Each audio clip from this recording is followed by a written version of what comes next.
Good morning. Whenever we gather in this sacred space, it is made more sacred by the presence and attention of each and every one of us. Whether we are here in the sanctuary or attending by live stream from places far and near or viewing sometime in the future, we are here together. I invite you here in person to turn to the camera and wave to our live streaming friends. Let us take a moment now to turn and greet one another.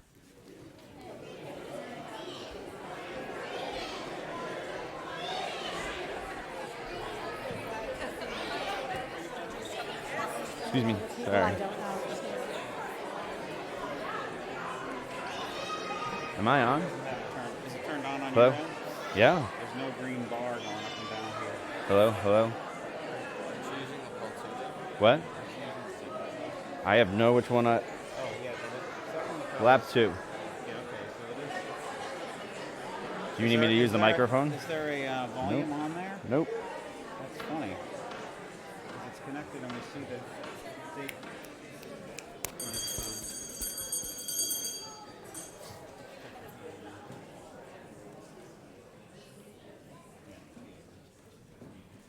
That's the issue. Okay.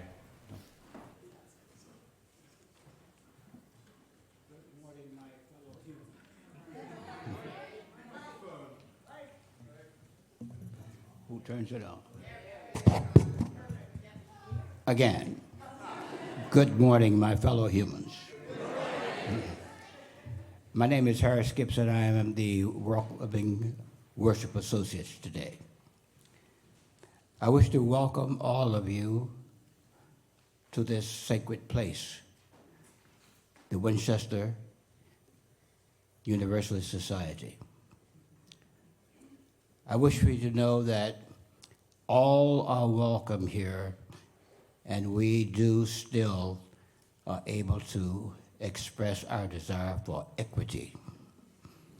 And until artificial individualism is gone, we hope that you understand that you are welcome here because you are indeed human. In addition to humans, once a year we usually have where another part of the animal kingdom is welcome when we have pets can be brought to us. We hope not to ever have that taken away from us, and realize when you're welcome in here, you are welcomed in dignity and respect. And we hope everyone understands that. We hope to learn from you as we are able to say we are trying to instruct you and give you energy and intelligence about what's going on in the world while we still can do it. I hope at this time you will accept the fact that while we do this, we do it in earnest appreciation for your presence.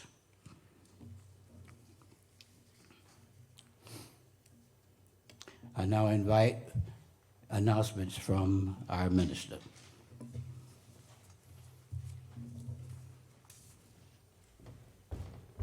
Hi, everybody.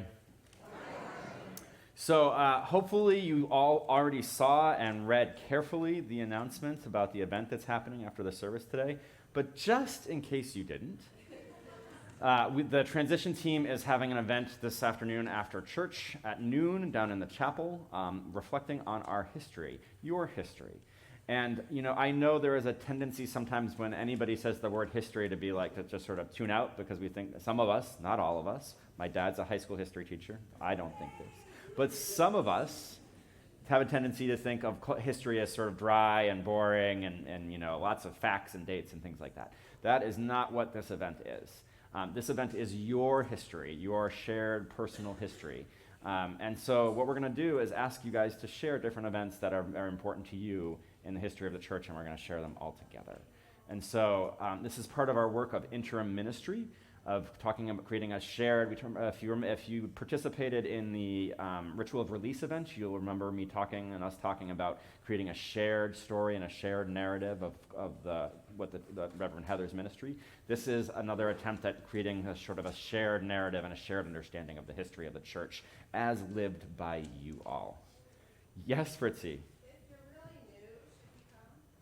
Oh, what a fantastic question. Yes, Every single person's shared history matters as part of this. So even if you have only been here for a few months, you have a history here. And so we definitely want everybody there. I am sorry, I'm not going to take lots of questions during this announcement. I see more hands coming up. But if you have questions, talk to me or one of the transition teams afterwards, or just come and show up at the event. It's at noon. There's lunch that's going to be provided today, and there's childcare that's going to be provided. So we hope to see as many of you there as who can come so that we can do this work of creating a shared history together. Thank you.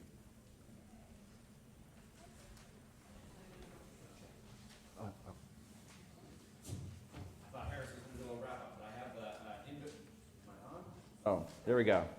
I thought Harris was going to wrap us up, but I've got the invocation. Here we go.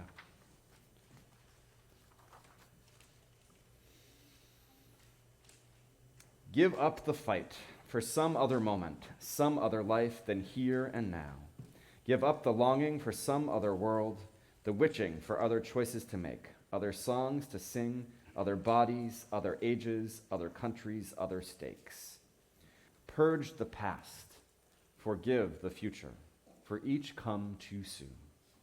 Surrender only to this life, this day, this hour, not because it does not constantly break your heart, but because it also beckons with beauty, startles with delight, if only we keep waking up. This is the gift we have been given. These body clothes, this heartbreak, this pulse, this breath, this light, these friends, this hope. Here we remember ourselves, all a part of it all, giving thanks and centering joy. May these words from Gretchen Haley guide us now into this sacred time and space. Come, let us worship together.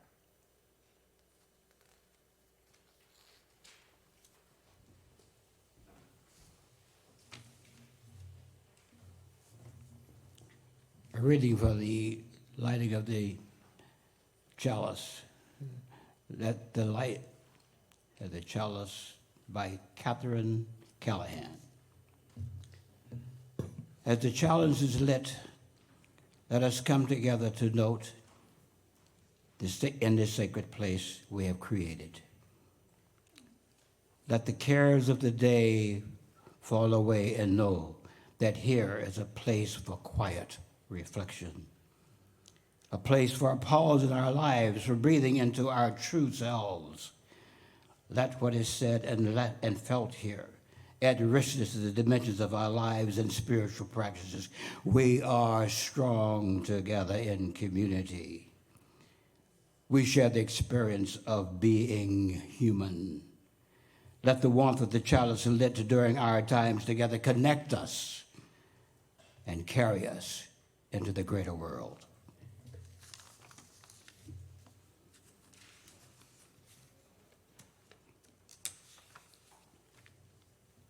We'd now like to sing hymn number 1051 in the Teal hymnal.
All right.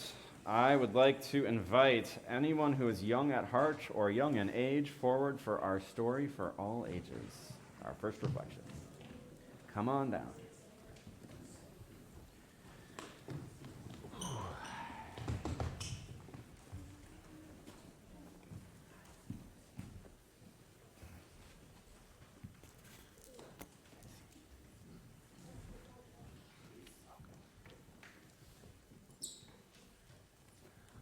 All right.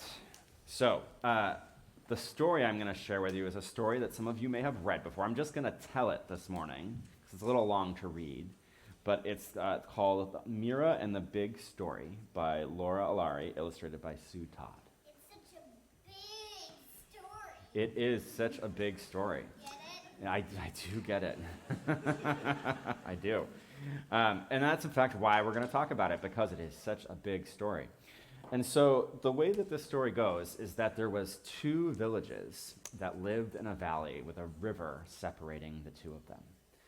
And these villages the people in them didn't like each other. In fact, they thought they were awful, terrible people, and they didn't engage with each other. They stayed on their own side of the river.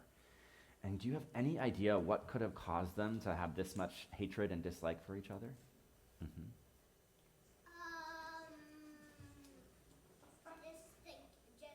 Just their clothes or something. Their clothes? No, it wasn't. It's a good idea, but it wasn't their clothes. Any other ideas? Yep. Skin color? Skin color. Sometimes people will sadly dislike each other because of the color of their skin, but that's not the case in this story. Yeah.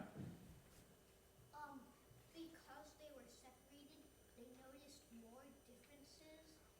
Oh. The other people on the other side of the river. Because they were separated, they noticed more differences between the people and them on the other side of the river. So that's getting close. That's a really good guess. That's close to what we're talking about. One more. Mm-hmm. Because they were across the village, none of them actually knew each other. Ooh, your answers are better than with the reality. Because so that was because because they were across the river, they didn't really know each other, and that's why they didn't like each other. So so in this story, the reason that they didn't like each other and thought that the other people were really not good was because they had different stories about how they came to be in the valley. And so one of the stories on one side of the village, where Mira, who's the main character in this book, and Mira's village, the story that her people told was that the Father of Heaven, the King of Heaven, saw that there were people and that they needed a place to live, and so he had giant birds come and stack stones to make the mountains, and to then use their claws to scrape a channel for the river to flow through, and that's why their village was there, that the King of Heaven was the one who sort of got them all set up. And then on the other side, the people in that village believed that the Mother Earth, had helped create these fountains and had carried them in on boats from the ocean and had brought them to this valley, and that is how things came to be, that they came to be in that place. And so that was why they didn't like each other, and they didn't interact, and they stayed away. They stayed on their separate side of things, just because of the stories they had about who they were as a people and where they came from. And so this is the world that, the way of life that Mira, the main character in our story, grew up in. But she was curious. Mira was really, really curious. And so she would go down to the river and look and see what she could see. And every once in a while, she would see somebody from the other village, maybe walking along through the woods. But most of the time, it was just her down there, wondering about what was going on the other side of the river.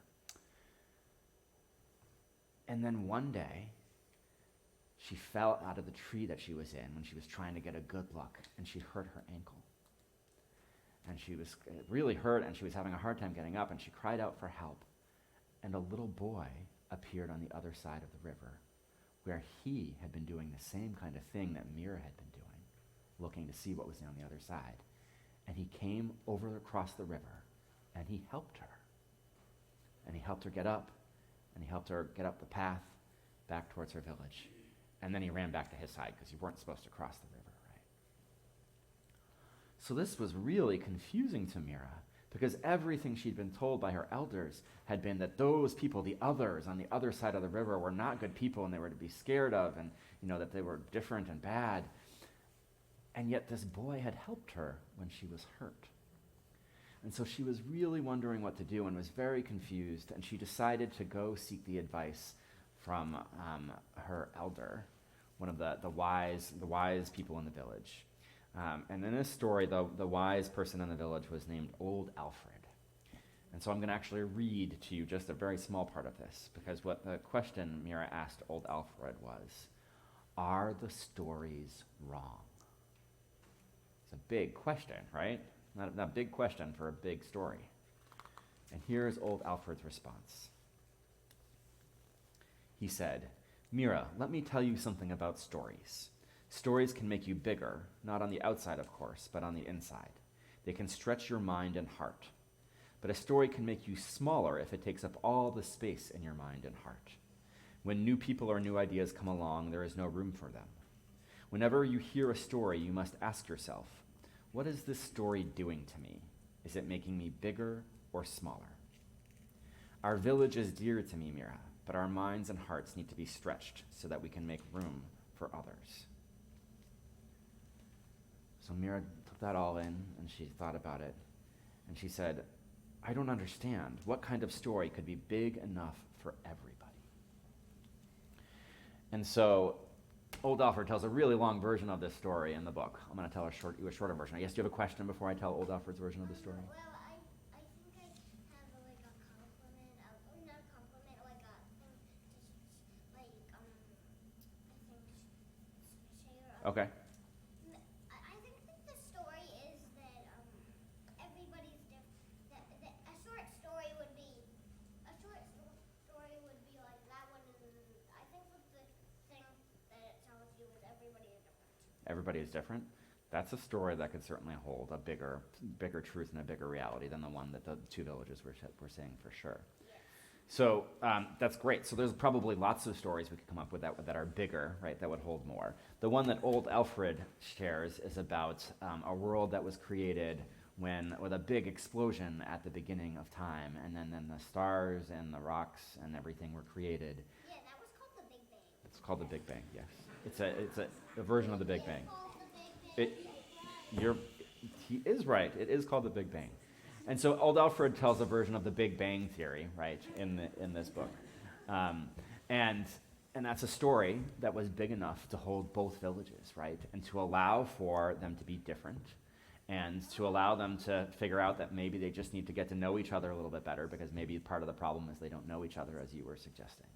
And so Old Alfred and Mira think of a bigger story that's able to expand Mira's mind and the village's mind to think about that might be a way that holds everybody. So I wanted to share this morning because we're talking today in church all day about history and our stories and what they mean to us, and how the stories we tell about ourselves and about who we are and where we come from can actually have a really big impact on how we live our lives and how we treat other people. So what do you guys think? Do you think it was which set of stories do you guys think is better? Do you think it's better to have one story, these sort of competing stories where we make each other mad at each other, or one big story that helps hold us all? Competing. Mm-hmm. I wanted to talk about the villages. Do they have a church in the villages? Do they have chores? Church. Church. Oh, that's a great question. I don't know. It doesn't say in the story. Mm-hmm. I think that they have one big, that they should have one big story for the whole entire universe. One big story, yeah. So the whole universe was only about that one story? Yeah. So one of the cool things about Unitarian Universe... Hey, friends. Okay. I think they should have competing, so then there could be supervillains. Uh-huh. I love supervillains. Well, so there's a vote here for competing, so there can be supervillains for competing stories. But one of the cool things... Hey, friends. Okay, we're going to wrap up. One of the cool things about Unitarian Universalism is that we do have room for many stories, and we also try and tell stories big enough to hold everybody's truth so that everybody can be part of the story. And with that, we are going to sing you all on your way.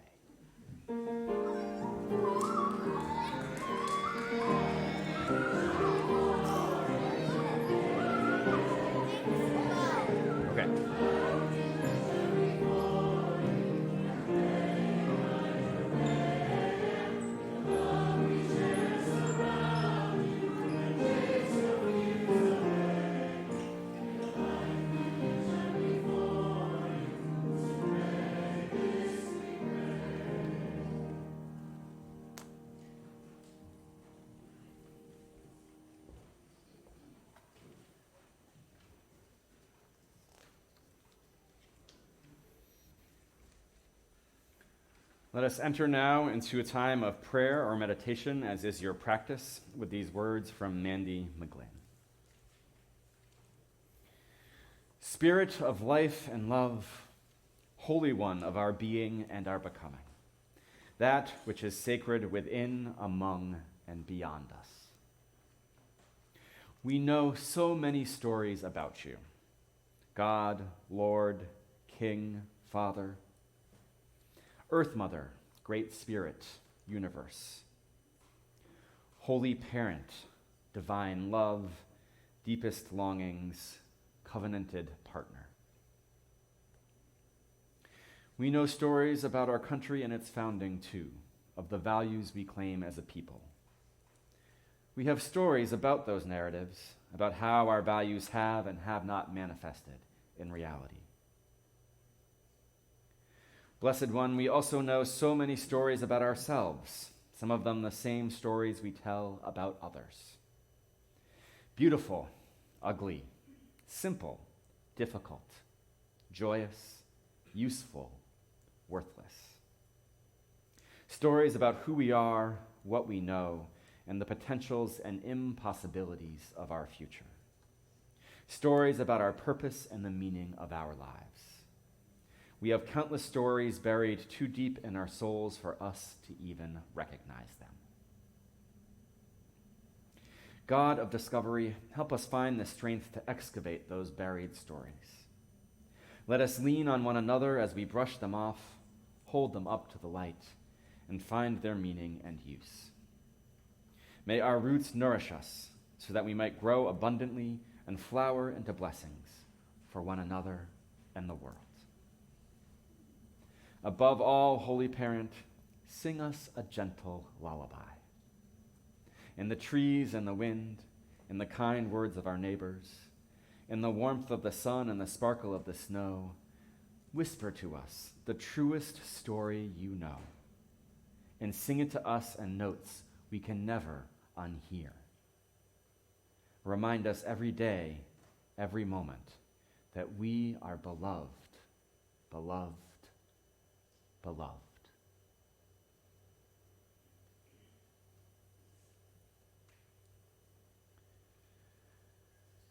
In a moment, we will light candles in recognition of the joys and sorrows resting in our hearts. If you would like a candle brought to you, please raise your hand and Marcy will bring a candle to your pew.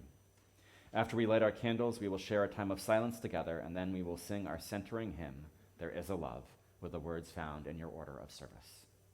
Let us now kindle the light.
The title of our service and the theme for our litany this morning come from a song from the musical Hamilton, titled Who Lives, Who Dies, Who Tells Your Story? Please feel free to join with the choir in singing the musical response, Who Lives, Who Dies, Who Tells Your Story, that follows each line of this litany. What is the story you tell about yourself, your hopes, your dreams, your regrets, your everyday life, your triumphs, and your failures?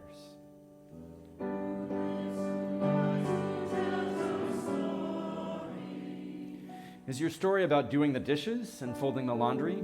Is it about family dinners and outings with friends? Is it about walks in the woods and hot baths in winter?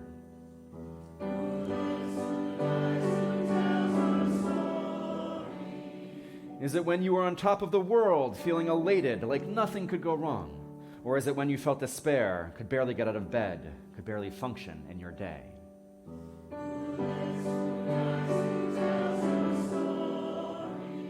Who tells your story? Is it you, your parents, your children, your friends, your neighbors, your boss, social media?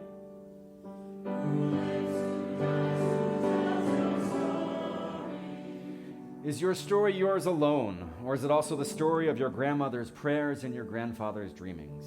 Is it also the story of those who came before and those who will come after?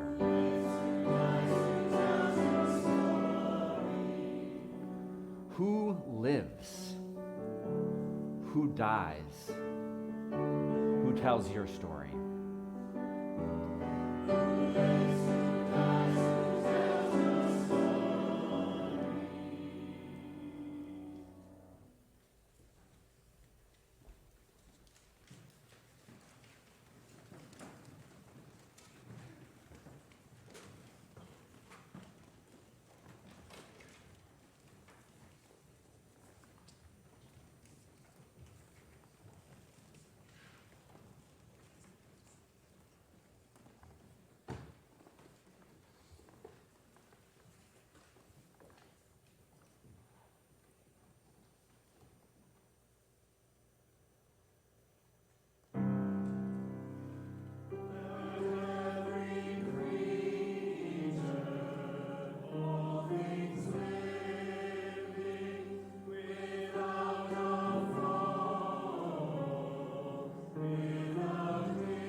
The minstrels sing of an ancient king many long years ago. He ruled the land with an iron hand, but his mind was weak and low. Hail to the royal king of England. The only outer garment he wore was a dirty old undershirt. He wore the shirt to cover his hide, but he couldn't hide the dirt. Hail to the royal king of England. So, this is part of a longer verse, ditty, that my grandfather taught to me when I was a kid. And it just had, it popped into my mind like a week or two ago because he sang it to me a whole bunch of times, a lot. And it was like something that's ingrained in me from my childhood and just keeps coming back up whether I like it or not. But I'm sharing it with you because there's many stories in the fact that this song is part of my life experience, right? So if you look this up, these are actually the most sanitized version of the rest of the verses of this, because there's some pretty raunchy stuff in the rest of this. But there's three stories, right? There's the story of the king that this was written about and made fun of and mocked. Then there's the story of my grandfather, who clearly learned this, I'm guessing as a child, or at least in his life, and felt strongly enough about it that he sang it to me over and over again when I was a kid. And then there's the fact that I have this now, this part of my history that, doesn't actually, I'm not really connected to all the stuff that happened in England, but it's passed down to me through my grandfather, right? And so we're talking about who tells the stories, right? I mean, this is a story about a king. There's a whole lot of other stuff that goes on in the rest of the stanzas. But there's multiple layers of story here about who's telling whose story and what stories we carry forward with us. And how this has been part of my life, even though I've never lived and didn't grow up in England or anything like that, that this has been passed down as part of my story now. And I will say, sometime when I was like 8 or 9, if you're looking for this online, you won't find it by looking up the Hail to the Royal King of England. Sometime when I was like 8 or 9, my grandfather pulled me aside and he said, "We don't say this around certain people, but really it's Hail to the bastard King of England." So if you want to look it up, that's the place to look up. Who tells your story? Do you tell your story? Do your family members tell your story? Your friends? Does social media tell your story? Other members of the congregation? The people who work with you? Who tells your story? And what is your story? Do we get to define our own stories? Surely we do ourselves, right? Surely while we're still alive, we get to decide who we are. But how much do we really get to choose? Because there's this whole thing that probably many of us have heard about, the nature versus nurture debate, where both matter. We don't know the exact percentages, but some parts of us come hardwired. And some of who we are is dictated by how we've been nurtured in this world. And surely at least some parts we choose ourselves. So we're some mixture of our DNA, our upbringing, and who we choose to be. And already that's 3 parts, and only 1 part we choose fully ourselves. Who are you? We are so many things. We are our gender identities. We are our sexual orientations. We are our age, however old we are. We are the socially constructed race we were born into. We are the people we care about, the relationships we've built. We are the careers we've chosen, whether there be 1 or 10. We are sons and daughters. We are all someone's son or daughter. We are parents, siblings, cousins, uncles, aunts, grandparents, and grandchildren. We are friends, and we are strangers. We are our grandmother's prayers and our grandfather's dreamings. Who are you? We are the food we ate last night and the food we ate for breakfast. We are the water we drink, or the juice, the milk, the beer, the wine. We are the carbonated sugar water we call soda. We are the air we breathe. We are the tears we cry. We are the pain we feel. We are the joy that runs through us. We are the ache in our joints. We are the sunlight that warms our skin. Who are you? Who tells your story? When we die, who do we become? And I'm not talking about the afterlife, whether it's into the ground or into the fire and that's it, or any of that, or whether there's a heaven or a hell or a great body of spirit we would join. I mean, who do we become? We no longer have any say in the matter. We don't get to act on the world any further, at least as far as we know anyway. We become memories. More and more these days, there are videos, of course, so maybe there's some more true to reality memory of who we are. But so much of who we become becomes memories and stories that are told about us.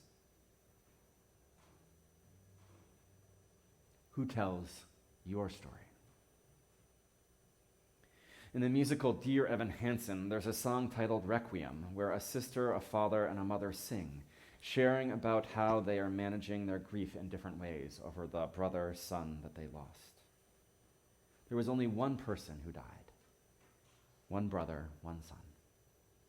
The sister was angry. She wanted to know how these other people experienced such a different person from the brother she knew. We are different with different people much of the time. We're different with people at work than we are with people at home than we are with our friends at church. Which one is the real us? It's all the real us. The father was sad and angry and disappointed. Look at what you threw away, he lamented in the song. This is the same person. His dad seeing him differently. And then his mother, she finds a new son. She found emails that he had written after he died. She had never read before. She found a new son she'd never known, drawing closer to him, she imagined, after he died. 3 family members, 3 experiences of the same person, 3 experiences of the same death, 3 very different reactions, 3 very different stories. All 3 very real, all 3 filtered through their own experiences and perceptions. 1 brother-son, 1 death, 3 distinct memories.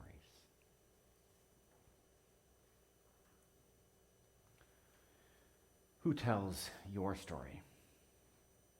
They say that history is written by the winners.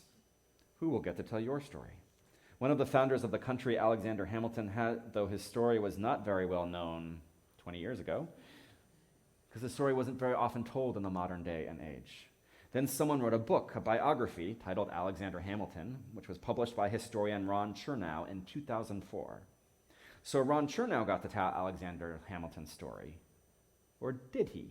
How many have heard of Chernow's book? A few. Oh, well, that's great, thanks. Maybe it was because of the Hamilton the musical. But at any rate, right? But have more of us heard of Hamilton the musical? We can raise our hands for that. Yes, right?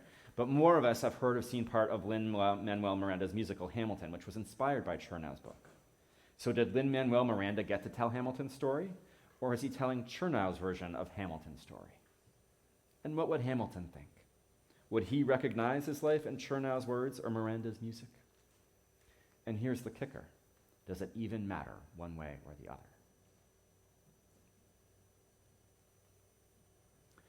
Who are you? In the very first book in author J.K. Rowling's wonderful series, the book Harry Potter and the Philosopher's Stone, Harry discovers the Mirror of Erised, which is desire backwards, right? Erised. In Rowling's wonderful world of wizards and witchcraft, this magic mirror reflects back to whoever is looking into it, that person's deepest desire. Harry looks into the mirror and sees his long-lost parents killed by Lord Voldemort while trying to protect him. Harry brings his friend Ron to the mirror, not understanding its true nature, and hoping to show Ron his parents.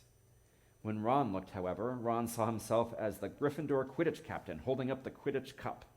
Think World Series or Super Bowl champions if you don't know Harry Potter. Harry's deepest desires were from his past. Ron's deepest desires were for his future. If one day you happen to stumble upon a real-world Mirror of Erised, what would you see? What is your heart's deepest desire?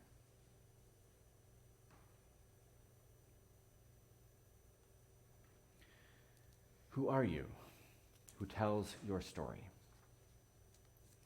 In his book, Speaker for the Dead, Orson Scott Card writes of Ender Wiggin, the original speaker for the dead. Ender's job is to see people after they've died, to see them, to really see them and know them, and then share their life story fully, honestly, the highs and the lows, the achievements and the stumbles. This is in contrast to what we typically do, right? We typically lift up just the good stuff. But speakers for the dead were to speak honestly, but not in a painful honesty and a real, loving, gentle honesty, but one that's real, one that includes as much as possible the perspective of the person that died, the struggles they went through, their motivations.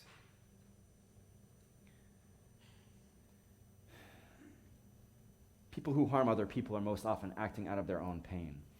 And so a speaker for the dead named the pain that caused the person to harm others if they did so, in addition to naming the harm caused to the person. So in the story, for example, there was a man, a husband, who was abusive to his wife and children, and the abuse was named in his speaking. Also named in the speaking of his life was the abuse he was on the receiving end of as a child, as was the shame and self-loathing the man felt afterwards every time he hurt his family, as were his attempts to change, to break out of the pattern of violence in which he had been initiated early in his life. A eulogy from a speaker for the dead was meant to be real, not painless, not an easy picture that focused on the good, not just a list of major accomplishments, but real. And they were all the more beautiful, moving, and powerful for the reality they shared. Not a mean reality, but a reality shared through the prism of love. So I'm asking you to think right now. If you were to die today in this moment and a speaker of the dead were to tell your story, what is the story they would tell? If the real story of your life was told to all the people in the world you care about, to all the people who cared to listen, would you be happy with what was shared for the whole world to know?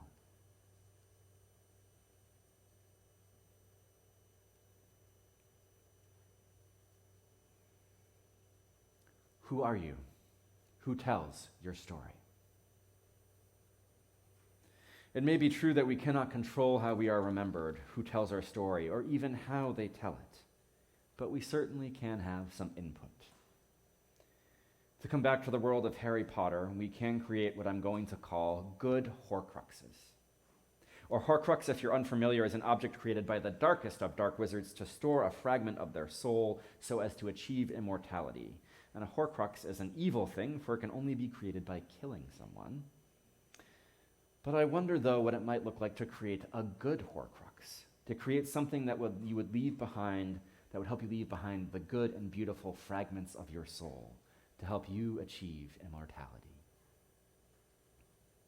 I think we do this all the time in some ways. Certainly we know from some of our famous folks, like Martin Luther King Jr., who wrote speeches and books that inspire us far past his death.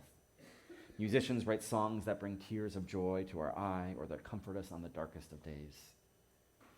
Directors, writers, actresses, they might create a film or a movie or a TV show that touches our soul when we see it. The world's scriptures, all the different holy texts, they are good Horcruxes of a kind. Misused sometimes, they still offer wisdom, insight, and love to so many. And there are things we leave behind in our own lives, for our children and our families, for those who come after. And our friends, we might have offered unconditional love that they hold in their memories. The homeless person we helped with a hot meal on the street. The love we offer our children day in and day out. The good we do in the communities and institutions we live and serve. And there is one particular Horcrux we can offer each other that costs us nothing except some spiritual and emotional effort. It's the gift of grace. The gift the speakers of the dead offered. The gift of seeing a person in their whole humanity, the good, the bad, and the ugly. It is the gift of seeing the spark of the divine that is at the core of us all. It is the gift of seeing the inherent worth and dignity and value and worthiness of each and every person. when you see all of someone and still hold them in love. Their story is no less painful. The pain they experienced, the pain they caused, is no less real. But there is grace in being held in love and giving the gift of holding others in love.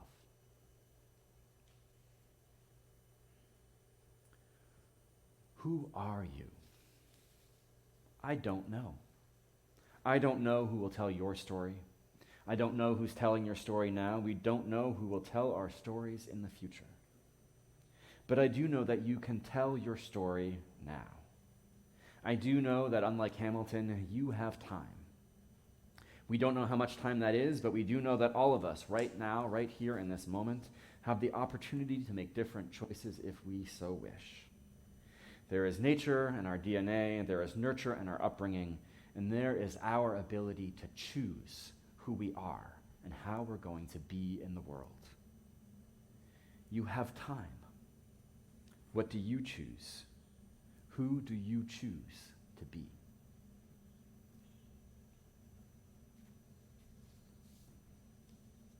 Who are you? I do not know. I cannot answer that question, and we cannot answer that question for each other. Only you can answer that question fully and truly while you are still living. But I and we can tell you this.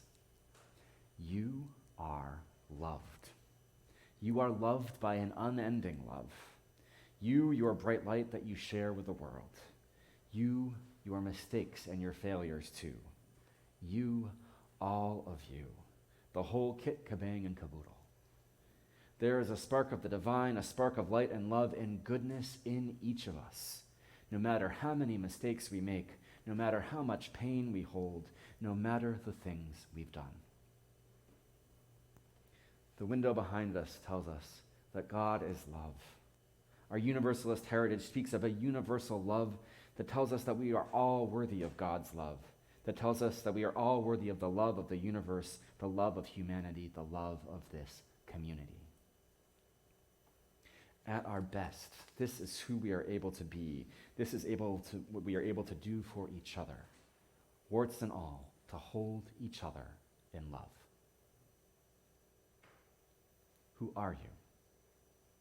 Whoever you are, right here, right now, in this moment, you are loved, and that is enough.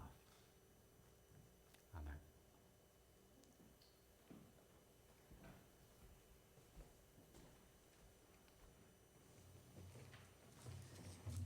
Now is the time and part of our service today to collect the offering. Our Share the Plate recognition today is with the Mission of Deeds. You can read the program as well as I can, but I would like you to know that it's not an imagination, homelessness. It occurs at all walks of life, black, white, Republicans, Democrats, independents. In every community, there may be spots of homelessness, need for health care, food insecurity, health insecurity, housing want. Most of us here are fairly well off, but there's some who are homeless and need help. You imagine what their lives might be. I don't imagine it. My father was homeless, and I know how he felt. He told stories about it. He was a storyteller too. My older siblings knew more about it than I did, but he was homeless, and I knew how he felt. When I found his resources and what they were and what they weren't, it was knowledge to him. Give someone else that chance today when you make your offering to the Mission of Deeds. They're doing a remarkable service in terms of trying to prevent people from having lives that he had, and people like him still have today. Homeless is not the person you see on the corner all the time asking for a dime, a nickel, or a quarter, or a dollar. That's a traffic light. These are individuals. These are people. Think about them, but just try and put yourself in their positions. I know what that position was like. I saw the remnants of it in my own family. And there are many, many families like that throughout the United States. And you can help them tell their story. And the end of that story would be quite different if the lion was able to give it as opposed to the hunter. As the rich and the wealthy and secure people have accesses to things that these homeless people can't even imagine. Remember that as you make your gift today in the offering. You may give an offering, you see the instructions there, check, money orders, whatever. But please remember it and give until it hurts just a little bit for you, because it may help and change the lives of many, many people. I don't see Gordy here today, but if you want more information about the Missions of Deeds, talk to him about it. He lives it, he thinks it, he hopes and works for it. He and his wife constantly are doing that. Remember it just a little bit, not just today. You've seen announcements about bringing some food in for people. Please do that. You just have no imagine how much it changes a person to go to sleep and not feel hungry. Thank you.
Those who wish to do so are invited to join in the unison affirmation.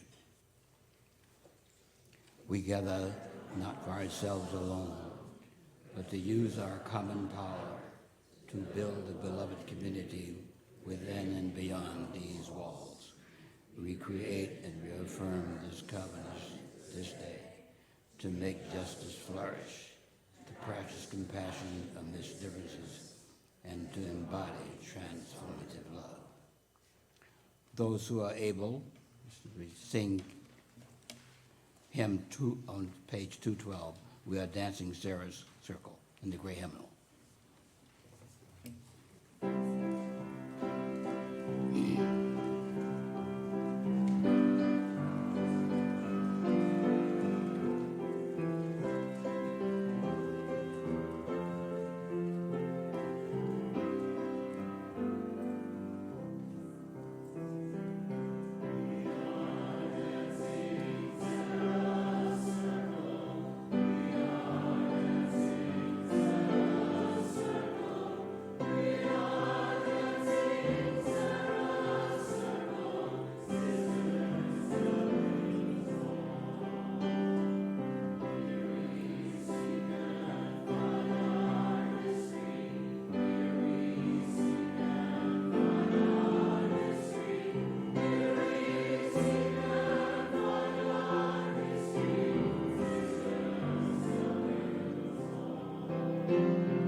Friends, the stories we tell matter. We've talked a lot about our own stories these days. The stories we tell in terms of our country and the injustice and justice also matter greatly. I encourage you to check out the music notes if you haven't already. It tells about the injustice that women composers have faced. The stories we tell matter on so many levels. So let us share our stories today after the service, but also with each other and in general, and make sure that we all know that we are loved. Go and be blessed and be a blessing. Amen.